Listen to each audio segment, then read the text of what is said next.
Madame, Monsieur, bonsoir et merci de nous rejoindre pour ce point de l'actualité. L'ultimatum de la CEDEAO a expiré face à une menace d'intervention militaire. Le Niger annonce la fermeture de son espace aérien et ce jusqu'à nouvel ordre.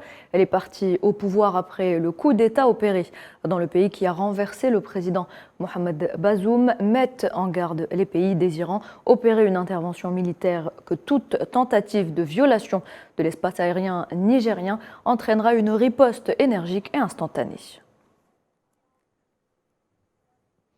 Bamako a annoncé ce lundi l'envoi à Niamey par le Mali et le Burkina Faso d'une délégation officielle conduite par le ministre malien Abdoulaye Maïga. Ces deux pays membres de la CEDEAO ont averti il y a une semaine que toute intervention militaire contre le Niger serait considérée comme une déclaration de guerre contre ces deux pays. Et dans ce contexte, l'organisation ouest-africaine annonce une réunion des dirigeants de la CEDEAO jeudi à Abuja pour un sommet extraordinaire sur le Niger. Dans l'actualité également, le Soudan confronté à un risque d'épidémie en raison du conflit armé qui sévit depuis des mois. Le système de santé du pays est sur le point de s'effondrer et la situation humanitaire est au plus mal. Depuis le début du mois d'août, plusieurs séries de fortes pluies se sont abattues sur Khartoum, la capitale, marquant l'arrivée de la saison des pluies cette année. L'environnement humide et chaud en saison des pluies catalyse la reproduction des germes et des moustiques, entraînant ainsi la propagation de nombreuses maladies infectieuses à grande échelle. En Algérie, le chef de la diplomatie, Ahmed Attaf, a reçu ce lundi le secrétaire général du Forum des pays exportateurs de gaz, Mohamed Hamal, qui effectue une visite de travail en Algérie. Les entretiens ont porté sur les préparatifs en cours du 7e sommet des chefs d'État et de gouvernement du Forum qui se tiendra en Algérie en mars de l'année prochaine.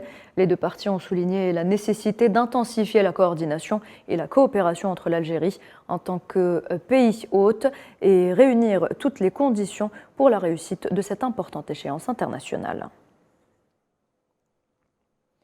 Le Premier ministre libyen Abdelhamid Dbeibah s'est entretenu avec le représentant spécial du secrétaire général des Nations Unies en Libye, Abdoulaye Bathily. Les deux parties ont évoqué le dossier électoral ainsi que les derniers développements politiques dans le pays. Bathily a mis en avant sa récente tournée dans les différentes villes libyennes où il a eu à discuter avec les différents acteurs politiques de l'organisation d'élections avant la fin de l'année en cours. De son côté, Abdelhamid Dbeibah a réaffirmé la volonté de son gouvernement à aller vers des élections justes.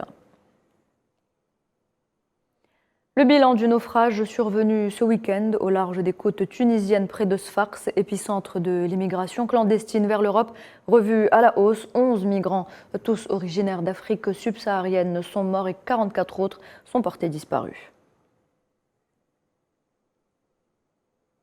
Proche-Orient, un adolescent palestinien âgé de 17 ans a succombé ce lundi à ses blessures, des blessures subies il y a quelques jours sur l'entrée de la ville de Silwad, à l'est de Ramallah en Cisjordanie occupée.